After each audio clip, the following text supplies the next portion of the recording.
Bueno, buenos días a todos. Vamos a empezar porque hay que unirse a la puntualidad. Les agradezco a que estén. Sé que es el último día y que probablemente ya estén como con ganas de irse a casa o de irse a conocer Monterrey. Lo que vamos a revisar en la siguiente hora es una plática relativamente extensa, no por la información, a veces porque hay que cumplir este horario, es ver qué podemos saber o qué podemos hacer para optimizar el tratamiento desde el diagnóstico hasta el tratamiento completo de una paciente con vejiga hiperactiva. Entonces voy a tratar de que sea lo más interactivo posible, por lo que voy a estar haciendo preguntas a ustedes a ver qué es lo que opinan. Quiero decirles que yo tengo conflicto de interés con estas compañías y específicamente para esta plática tengo conflicto de interés con Asofarma. ¿Qué podemos decir nosotros en relación a la epidemiología? Si ustedes revisan la última publicación de la Sociedad Internacional de Continencia, la de ICI del 2023, van a encontrar que hasta el 46.2% de los 42 millones de adultos van a llegar a desarrollar algún problema relacionado con algún síntoma del tracto urinario inferior. Si se fijan, esta es una cifra relativamente importante porque es la mitad de la población del mundo vamos a tener en algún momento un síndrome del tracto urinario inferior. Y de esto se calcula que hasta el 11% de la población mundial, lo cual son 455 millones de habitantes en todo el mundo, vamos a llegar a tener algún problema de vejiga hiperactiva. Y esto me encanta porque durante muchos años, bueno, digo me encanta porque nunca había encontrado en México ninguna publicación relacionada a la incontinencia urinaria, siempre buscábamos y no encontrábamos, y esto es una entrevista inclusive que le hicieron a la doctora Tsiri, en el cual ella hablaba de la importancia de la incontinencia urinaria en todo el mundo, ¿no? Y específicamente en nuestro México. Y ella establece que hasta el 50% de las mujeres podemos llegar a tener algún problema relacionado a pérdida de orina. Y ustedes saben que de hecho ya existe un mes que es el mes de la sensibilización para la salud vesical, que es noviembre, y bueno, yo creo que debería ser un mes nada más de la Sociedad Americana de Uroginecología, sino a lo mejor podríamos nosotros inclusive sumarnos para tratar de hacer conciencia sobre la salud vesical, así es que hagámoslo este noviembre todos juntos. Vamos a recordar rápidamente, para entender un poco y entrar más en el tema, a grandes rasgos, cómo es el ciclo de la micción. Creo que esto es algo que todos conocemos. Sabemos que la micción tiene dos fases, que es la fase de almacenamiento y la fase de vaciamiento, y que bueno, la fase de almacenamiento va a ser una fase que va a ser pareciera pasiva, pero realmente va a ser una fase activa, constante de inhibición y que va a ir acompañada desde el llenado vesical, las primeras sensaciones, el deseo normal, aumenta la presión y posteriormente viene la fase de vaciado. Creo que esto es algo relativamente sencillo.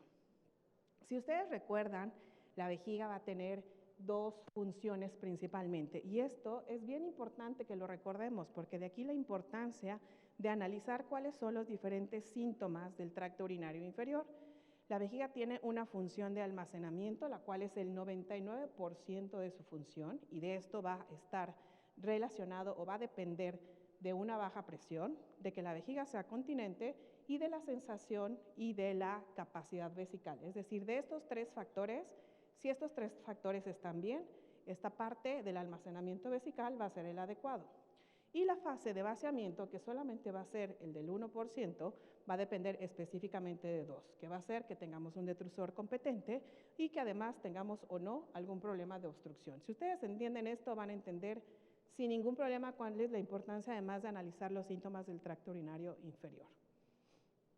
De aquí la importancia que en cuanto toda paciente que llegue con nosotros, si recuerdan les dije primero en las estadísticas, el 50% de la población va a tener un síntoma del tracto urinario inferior. Por lo tanto, independientemente del síntoma que llegue la paciente con nosotros, estamos obligados a interrogar intencionadamente tanto los síntomas de almacenamiento como los síntomas de vaciamiento. Me ha gustado mucho que en el desarrollo de este programa se han tocado temas relacionados en todo el Congreso con el vaciamiento vesical, lo cual durante muchos años era algo que nosotros como uroginecólogos a veces no explorábamos y no interrogamos en forma intencionada. Entonces, tiene que ser crucial siempre, independientemente del síntoma por el que la paciente llegue.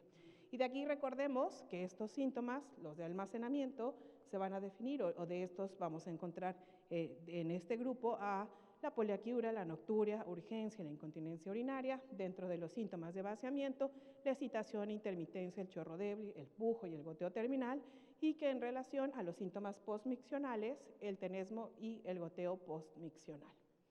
Y aquí vamos a empezar con un caso clínico, y aquí lo voy a hacer de esta forma para que no se duerman, estén más contentos, todos interactuemos y todos aprendamos de todos. Les voy a contar la historia clínica de esta paciente. Es una mujer de 75 años que ella acude con nosotros a la consulta por referir aumento de la frecuencia miccional, urgencia e incontinencia de urgencia. Dentro de los antecedentes, no tiene ningún antecedente familiar de importancia. Sin embargo, sí es diabética de 10 años de evolución. Dentro de los antecedentes ginecobstétricos, gesta 2, para 2, ningún antecedente traumático, no macrosómicos, aparentemente todos los partos no comprometidos y sin ningún problema. Dentro de las cirugías tiene antecedente de histerectomía total abdominal y además tuvo una cirugía antiincontinencia previamente. Se le colocó una cinta libre de tensión transobturadora en 2007 dentro de la institución por incontinencia urinaria de esfuerzo. No toma ningún medicamento. Esta es la paciente clásica que nos llega porque no solamente tiene vejiga hiperactiva, sino que va a tener una serie de condiciones asociadas. ¿Por qué viene ella? Porque refiere que tiene tenesmo vesical ocasional, que también llega a tener urgencia urinaria con incontinencia, llega a utilizar una toalla para incontinencia al día, refiere micción satisfactoria, las características del flujo miccional están conservados, no hace prensa abdominal, no hay sensación de vaciamiento incompleto. Ella dice que ha tenido infecciones de repetición, y aquí les pongo sin documentar, porque ¿cuántos pacientes llegan con ustedes y les dicen, doctor, vengo porque tengo infección, porque no, esa E. coli, así, porque además así dice, ¿no? Esa E. coli no se me ha quitado. Pero bueno, acuérdense que una infección, si no está documentada, nosotros no podemos decir que sea una infección del tracto urinario de repetición. Ella dice además que tiene sensación de cuerpo extraño en la vagina, que aumenta cuando aumenta la presión abdominal y que tiene que hacer maniobra de digitación para completar la micción solamente en forma ocasional. Y que últimamente a esto se han sumado sensación de plenitud en el hipogastrio. Cuando nosotros exploramos, abdomen blando, depresible, sin ningún problema, encontramos un prolapso genital 2BA, ahorita les voy a mostrar el diagrama del POP-Q. Tiene una uretra que está normoposicionada, no tiene aparentemente pérdidas de orina ni con tos ni con Valsalva. Cuando nosotros le exploramos, verificamos que hay un prolapso de la pared vaginal anterior, hay buen trofismo vaginal, la vagina está ligeramente acortada, no hay útero y la cinta aparentemente se palpa bien. Este es el diagrama del POP-Q. Cuando nosotros le exploramos, tenemos un punto AA0, un BA más 1, como ven ustedes la cúpula en -3 con una longitud vaginal de 8 y el resto de los puntos de los diferentes compartimentos. Aquí yo les preguntaría, ¿cuál es su primera impresión diagnóstica? Pues, no, pues una paciente que tiene un prolapso, ¿no? 2BA. 2BA, y tiene un síndrome de vejiga hiperactiva. Ella viene por urgencia, por frecuencia, por incontinencia de urgencia, ¿ok? O sea, tenía síntomas del tracto urinario inferior de almacenamiento o de vaciamiento. Era de almacenamiento. De almacenamiento, ¿no? Porque interrogamos los de vaciamiento y aparentemente no tenía, ¿no? Ok, bueno, vamos. ¿Qué vamos a hacer posteriormente? Si ustedes ven el algoritmo del diagnóstico y el tratamiento de la incontinencia urinaria, nosotros, el abordaje que tenemos que hacer cuando una paciente llega por este problema es hacer primero un interrogatorio, examen físico, descartar un proceso infeccioso y después diferentes exámenes importantes para confirmarlo. Sabemos perfectamente bien que hay síntomas específicos que se asocian con una vejiga hiperactiva y que estos síntomas son la frecuencia, urgencia, nocturia y la incontinencia de urgencia, que no necesariamente tienen que coexistir todos. ¿A qué se le llama cada uno? Frecuencia, pues se refiere al aumento del número de micciones, eso ya es bastante conocido. De manera tradicional ya sabemos el número de micciones que deben ser y que además estas no deben alterar la calidad de vida de una mujer. La urgencia, pues el deseo imperioso de querer ir a miccionar y que no puede postergar, y aquí es importante que recordemos que la urgencia es el síntoma cardinal de la vejiga hiperactiva. Y la nocturia, pues que se define como la interrupción del sueño para levantarse a miccionar. Y aquí hago como recalcar lo de la interrupción del sueño, porque al final eso es importante. No importa el número de micciones en la noche, si la paciente está despierta, pues por supuesto que no es nocturia. Entonces tiene que interrumpirse el sueño para levantarse a miccionar. Y la incontinencia de urgencia, que no necesariamente tiene que estar presente, pero es la pérdida de orina asociada a la urgencia urinaria. ¿Qué tenemos nosotros que hacer? Una historia clínica detallada, es sumamente importante saber si hay enfermedades neurológicas, si además ella tiene deficiencia o no en el movimiento, o sea, desde que la paciente llega tienen que observar si viene en silla de ruedas, si puede caminar, si no puede caminar, si tiene que estar asistida por alguien o no. Enfermedades concomitantes como la diabetes, constipación, si tiene además algún problema de dolor pélvico crónico, porque acuérdense que el dolor pélvico crónico, una causa puede ser un síndrome miofacial, y al final un síndrome miofacial puede condicionar alguna disfunción del vaciamiento que puede dar también síntomas de almacenamiento. Si tienen antecedentes de cirugía previa, si hay prolapso, etc. Recuerden que hay un número de pacientes que en teoría son todos los pacientes que nosotros como uroginecólogos deberíamos ver, que son los pacientes que tienen vejiga hiperactiva complicados. Aquí siempre hay como una línea muy no bien definida entre si el ginecólogo algún día tiene que ver a alguna paciente con vejiga hiperactiva o no. Mi opinión es que realmente los que tendríamos que ver la mayoría de las veces seríamos nosotros. Entonces, toda esta lista son pacientes que se consideran como pacientes con una vejiga hiperactiva complicada, en las cuales ameritan además hacerse un estudio extra y por lo tanto nosotros tenemos que estar a su cargo y tratar de estudiarlos.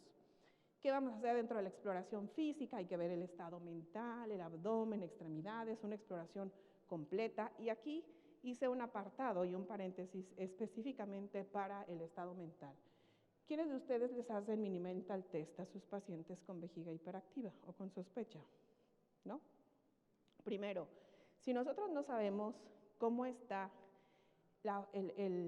si hay deterioro o no cognitivo de una paciente, como veremos más adelante, alguno de los efectos secundarios de ciertas terapias farmacológicas es el deterioro cognitivo. Entonces, por un lado, ustedes no pueden saber cómo estaba previo o no a que le den una terapia farmacológica. Primero. Segundo, si yo le voy a dar o le voy a explicar una terapia conductual o desde la forma de llenar un diario miccional, si la paciente tiene un mini mental test en el cual hay demencia o tiene algún otro problema, por supuesto que no va a poder hacerlo. Entonces, es sumamente importante. Hay quien dice que a veces con que ustedes vean desde la forma en la que viene la paciente y le puedan preguntar si sabe o está orientada en tiempo, en espacio, si ella se sabe vestir sola, si puede hacer ciertas actividades, pueden ustedes darse cuenta, pero si no, el mini mental test es una excelente alternativa para que ustedes puedan saber cómo está el estado cognitivo de esta paciente.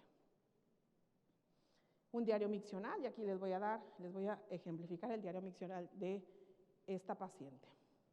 Como ustedes ven, en este diario miccional de 3 días, ella tenía aproximadamente una frecuencia urinaria con una urgencia entre un grado 2-3, si llega a tener pérdidas de orina. Aquí les puse solamente un día, les voy a poner aquí los datos completos del diario miccional completo, que acuérdense que sí es importante que nosotros hagamos una explicación completa. Se le hizo, sí, un urocultivo, el urocultivo está negativo. En la flujometría se encontró un volumen postmiccional de 0, 180 el volumen vaciado, el ultrasonido pélvico sin ningún problema, cuestionario de calidad de vida con 12 preguntas con un puntaje de 42 y este es el resumen del diario miccional. Una frecuencia diurna de 12, una frecuencia nocturna de 3, una capacidad vesical máxima en las micciones de 200, la media 125 y tuvo 2 episodios de urgencia grado 4 y de urgencia grado 3 cada 24 horas. Se descartó que tuviera algún problema de poliuria nocturna ni tampoco polidipsia. Entonces, acuérdense, si nosotros no hacemos un diario miccional, no podemos hacer diagnóstico absolutamente de nada de los síntomas del tracto urinario inferior. Se le hizo un urocultivo, análisis urinario, que recuerden que es importante, obviamente, para descartar una infección. Recordemos que una de las definiciones de la vejiga hiperactiva es que debe haber ausencia de un proceso infeccioso.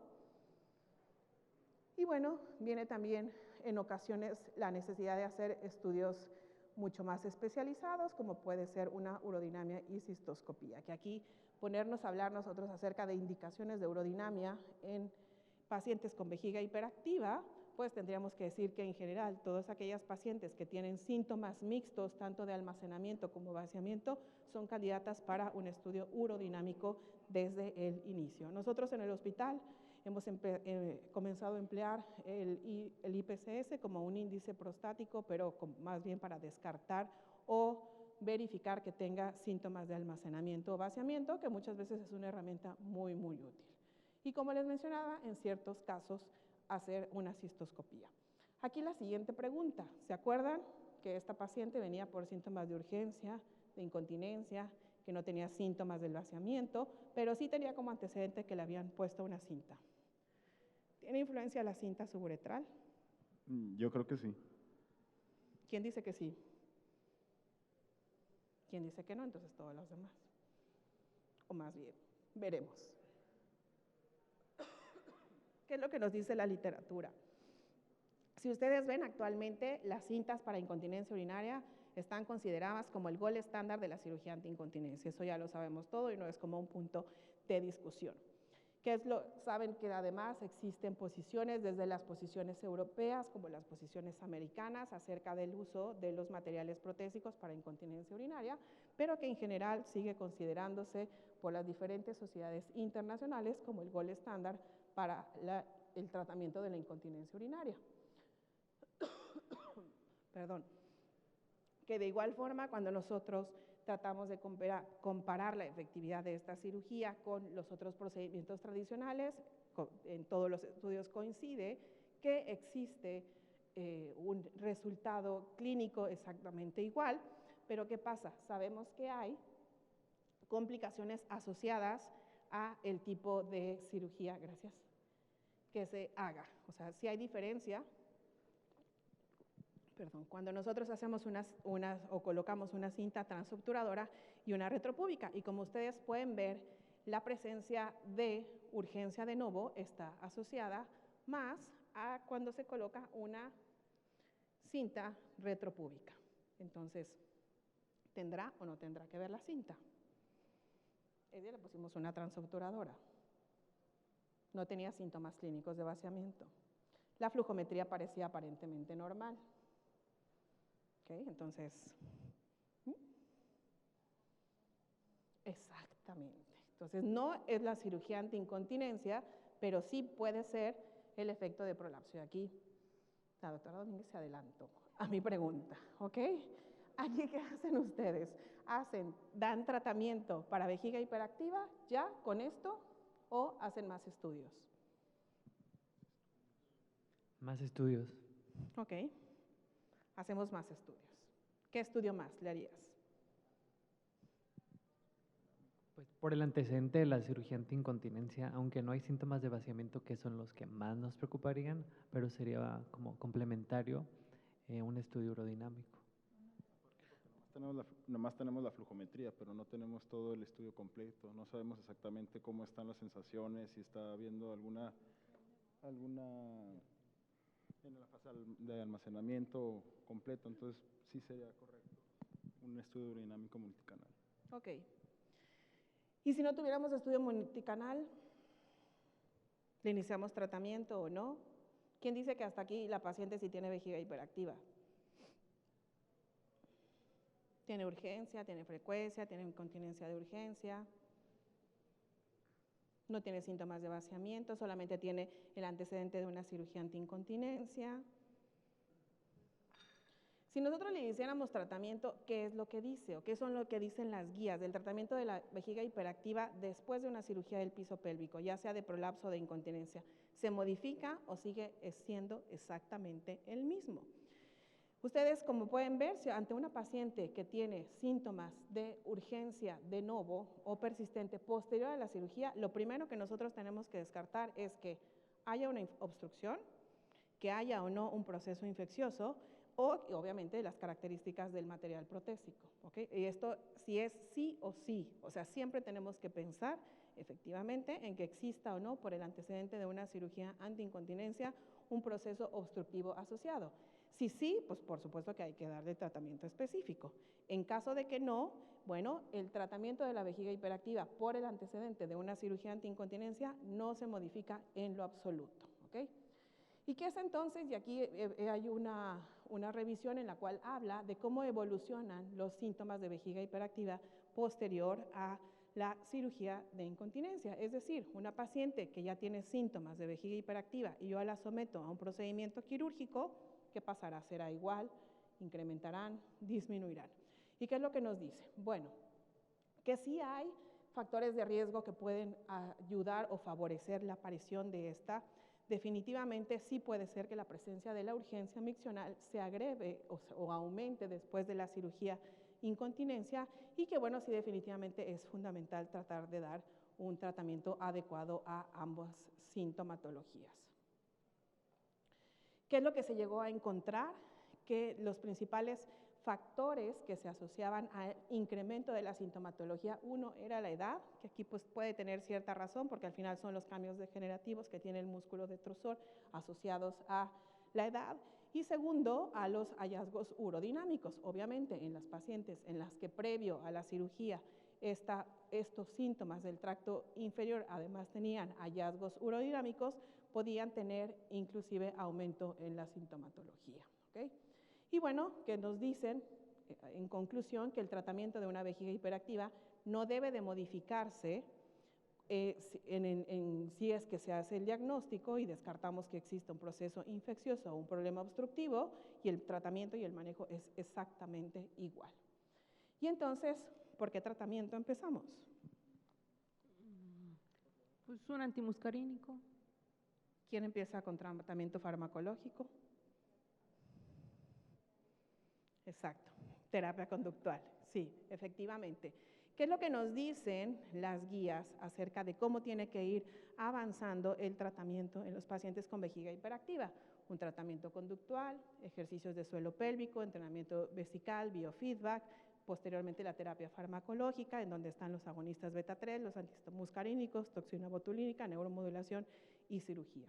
El tratamiento de primera línea, recordemos que sí o sí es el tratamiento conductual, que es el que tiene mejor respuesta, que muchos pacientes inclusive en esas que no son complicadas, que les pasé la lista de cuáles eran las pacientes complicadas que te había que estudiar más, en estas son las que responden hasta más del 80%, pero lo importante es que nosotros le expliquemos a la paciente que es un proceso lento, que ella tiene que apegarse, saber qué expectativas tiene y que además el cambio no va a ser inmediato. ¿Qué vamos a hacer dentro de este tratamiento conductual? Pues el principal objetivo es modificar la función vesical, cambiando los hábitos de vaciamiento, y es donde viene la terapia de entrenamiento vesical, y de igual forma el retraso de la micción. Acuérdense que la paciente tiene que ir aumentando en forma progresiva de 5 en 5 minutos hasta que logre tener un intervalo aproximado de 2 a 3 horas entre las micciones, y también todas aquellas tratamientos o medidas para disminuir las pérdidas de orina, que pueden ser desde los ejercicios del piso pélvico hasta el resto de las terapias del piso pélvico. ¿Qué vamos a hacer? Siempre hacer un diario miccional. Nosotros siempre le sugerimos a la paciente, llena un diario miccional para hacer el diagnóstico, le damos terapia conductual 6 a 8 semanas y vuelve a llenar otro diario miccional, porque pues sí es importante ver cómo ha evolucionado, aunque también nos ha pasado que hay pacientes que llegan al diario miccional afuera de la consulta, o sea, están haciendo la tarea como si nosotros no las viéramos, ¿no? Entonces ahí obviamente pues pierde completamente la credibilidad, ¿no? Tiene que hacer cambios dietéticos, pérdida de peso y todas las técnicas para controlar la urgencia y finalmente el biofeedback y la electroestimulación. Aquí les pongo una tabla acerca de los alimentos que se consideran irritantes y no irritantes vesicales, para que ustedes también puedan ayudarle a la paciente y sugerir. Yo normalmente, ¿qué hago? Les digo, quita toda la dieta y después va introduciendo uno a uno cada uno para que pueda ella valorar específicamente si tiene o no sensibilidad vesical o irritación vesical alguno en específico. ¿Qué nos dicen las revisiones de Cochrane? Acerca del entrenamiento vesical, Pues sí, que definitivamente es una de las terapias adecuadas como de las principales líneas de tratamiento y es lo que tenemos que ofrecer nosotros a nuestras pacientes. Fisioterapia de piso pélvico, y recuerden que la fisioterapia de piso pélvico no es Kegel, sino es una serie de protocolos y tratamientos para fortalecer no solamente los músculos del piso pélvico, sino desde la postura, la respiración, fortalecer extra la pared abdominal, que bueno, esto lo tiene que hacer normalmente un fisioterapeuta, y también la estrogenoterapia. No porque los estrógenos sean o mejoren los síntomas de vejiga hiperactiva, sino porque recuerden que hay síntomas que pueden compartir la vejiga hiperactiva con otras dos entidades, que puede ser una infección del tracto urinario y también el síndrome urogenital. Por lo tanto, es importante que hagamos diagnóstico diferencial y sí dar estrogenoterapia siempre a las pacientes.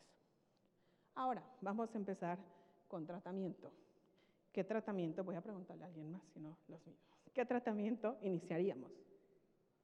Podríamos darle solifenacina, darifenacina. ¿Ok? Tratamiento farmacológico. Entonces, empezaríamos. Recuerden que dentro del tratamiento farmacológico hay dos grandes grupos que van a actuar en forma diferente. Van a ser los anticolinérgicos y los agonistas de los receptores beta-3. Eso es como lo primero que tenemos que recordar.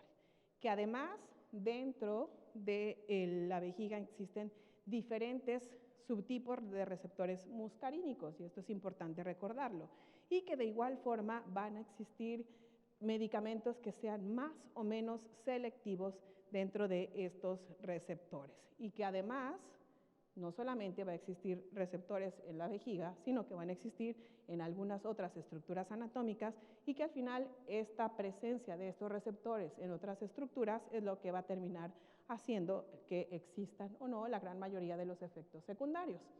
El principal, y se los puse en rojo, la sequedad de boca, que llega a ser el efecto secundario más frecuente por el cual las pacientes abandonan el tratamiento o lo suspenden inclusive.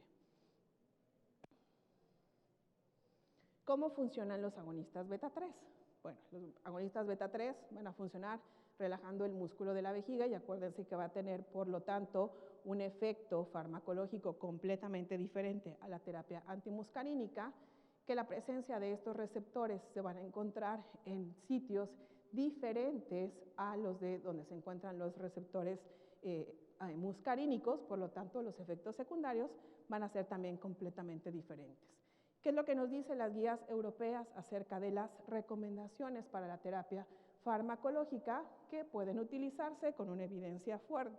Cualquier terapia, ya sea antimuscarínica o, en este caso, un agonista beta-3, que es el mirabegrol. En cuanto a la seguridad, bueno, se ha visto que el mirabegrol ha demostrado, comparado con el resto de las terapias, ser igual de efectivo para el tratamiento de los síntomas de la urgencia y la incontinencia de urgencia, y que los efectos secundarios pues, van a ser muy similares al placebo.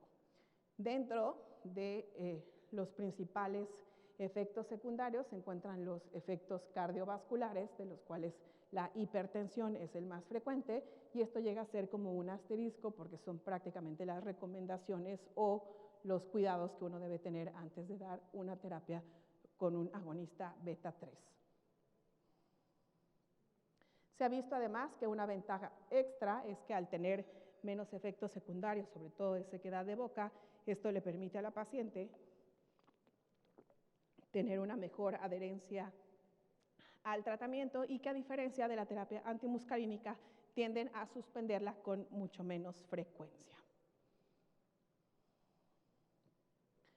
Extra esto, podemos nosotros ver de igual forma que el efecto farmacológico y de remisión de los síntomas es exactamente igual, por lo tanto, pues llega a considerarse como una buena alternativa. Sí existen contraindicaciones para el uso de un agonista beta-3, que obviamente estas son relacionadas directamente a la hipersensibilidad y, como yo les decía, a la hipertensión, pero a una hipertensión que esté descontrolada, con cifras tensionales, como aquí les pongo en estos niveles, en los cuales sí es importante que ustedes se estén monitoreando las cifras tensionales de la paciente durante todo el tiempo que le estén dando una terapia con un agonista beta-3. Y aquí la siguiente pregunta, me voy para acá atrás porque no he preguntado.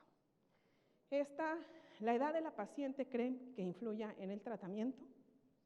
Definitivamente sí. Sí. ¿Quién dice que la edad sí para la terapia farmacológica? Ok. Ya no me alcanza acá a cambiar. Sí, efectivamente sí, sí es importante. ¿Por qué? Porque existe un grupo de pacientes que son los pacientes mayores. ¿Por qué es importante? Porque los pacientes a esta edad tienen mayor prevalencia de vejiga hiperactiva. El impacto de los síntomas es mucho más pronunciado y obviamente llegan a tener consecuencias mayores. ¿Por qué? Porque las pacientes tienden muchas veces a restringirse de las actividades normales, tienen síntomas además asociados de miedo a la incontinencia, de depresión, efectos adversos, etc. Este estudio es muy interesante porque es el estudio VESPA, en el cual se hizo una serie de preguntas para saber qué era lo que los pacientes percibían sobre su enfermedad, es decir, qué pensaban ellos acerca de los síntomas que estaba teniendo. Los pacientes decían que retrasaban la consulta por los síntomas, muchas veces tendían a normalizar los síntomas, y cuántas veces ustedes han escuchado que dicen, bueno, es que es normal, es un proceso normal debido al envejecimiento. Hay veces que más bien empiezan a empezar a tener medidas adaptivas y bueno, pues muchas veces nosotros tampoco informamos a los pacientes en cómo tienen que mejorar o ayudar con sus molestias. La idea principal que tendía a predominar en todo este grupo de pacientes en el estudio VESPA, pues era que los pacientes mayores sentían que era un sinónimo habitual al envejecimiento y no sabían nada.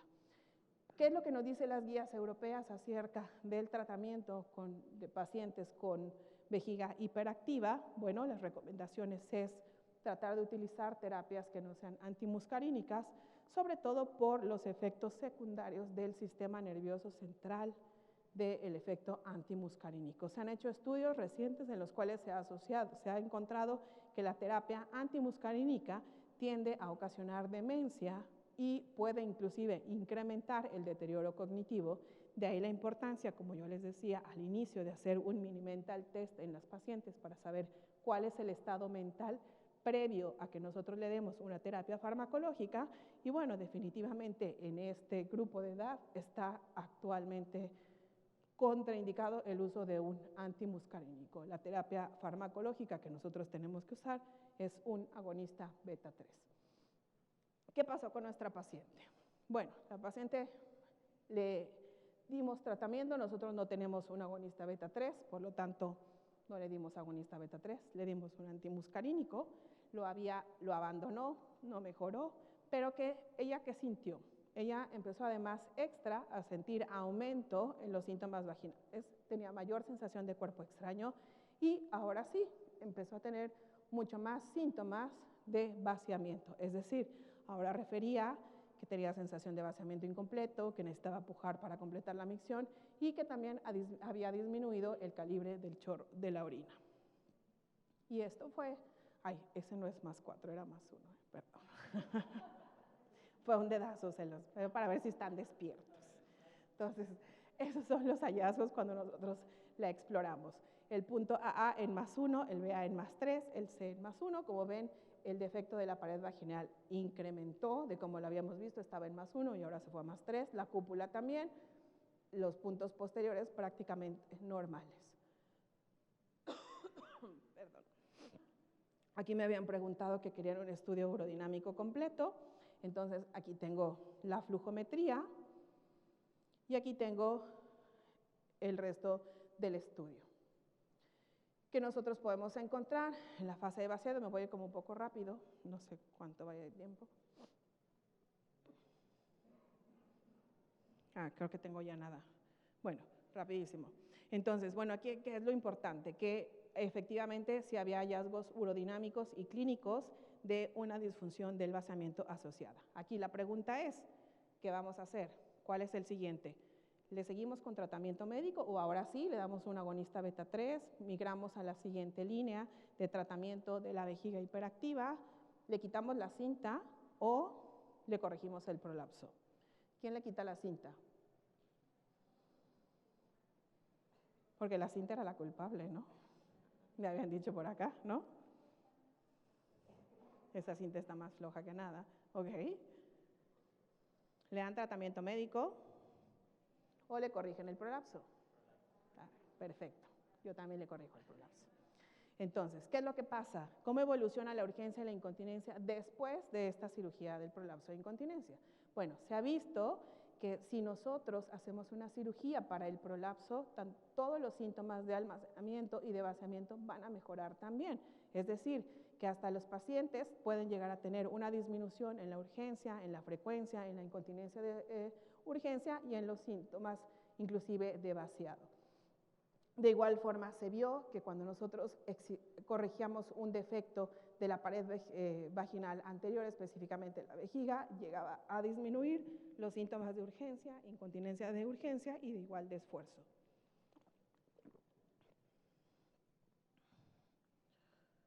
Y bueno, aquí, ¿ustedes creen que un pesario serviría? ¿Sí? ¿Quién dice que no? Bueno, creo que sí, ¿no? Al final, un pesario es una alternativa para corregir el prolapso de la pared vaginal anterior. Y bueno, sí se ha visto que muchos de los síntomas, no solamente de almacenamiento, sino de vaciamiento, pueden disminuir no solamente con la corrección quirúrgica, sino también con cualquier otra alternativa de manejo que no necesariamente sea quirúrgica, como el uso de un pesario.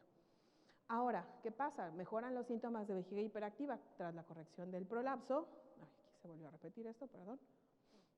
Ahí aquí es la siguiente pregunta. ¿Ustedes qué opinan? ¿Tenemos que hacer una cirugía correctiva del prolapso para mejorar los síntomas de vejiga hiperactiva? ¿Sí o no? ¿Quién dice que sí? ¿Sí? ¿No? Entonces, ¿la cirugía cura la vejiga hiperactiva? No.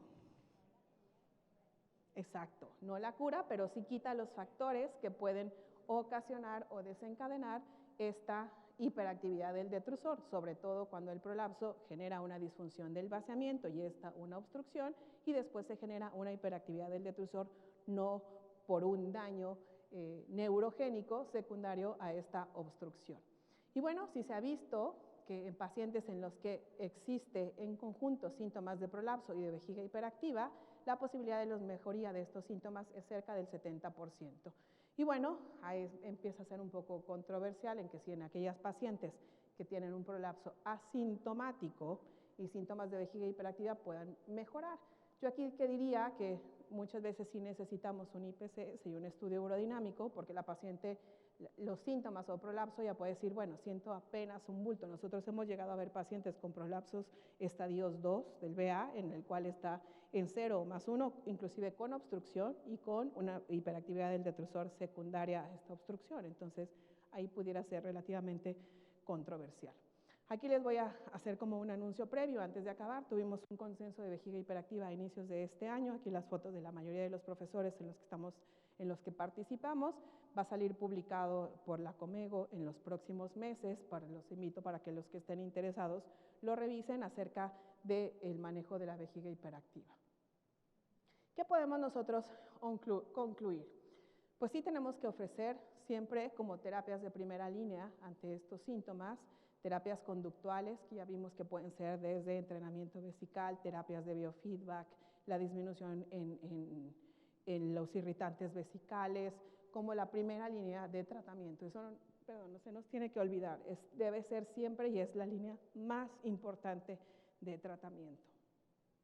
Una vez que nosotros hemos elegido una terapia farmacológica, bueno, tanto las terapias con antimuscarínicos como la de agonistas beta-3 llegan a ser buenas alternativas. Recuerden solamente las recomendaciones y las alertas acerca del uso de los antimuscarínicos en pacientes de más de 60 a 65 años, sobre todo relacionado al deterioro mental, y sí utilicen como una alternativa farmacológica un agonista beta-3 en sustitución para no llegar a tener los efectos adversos secundarios. No sé si tengan alguna duda, alguna pregunta, algún comentario.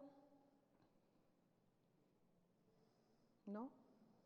Ya les pregunté yo. Sí.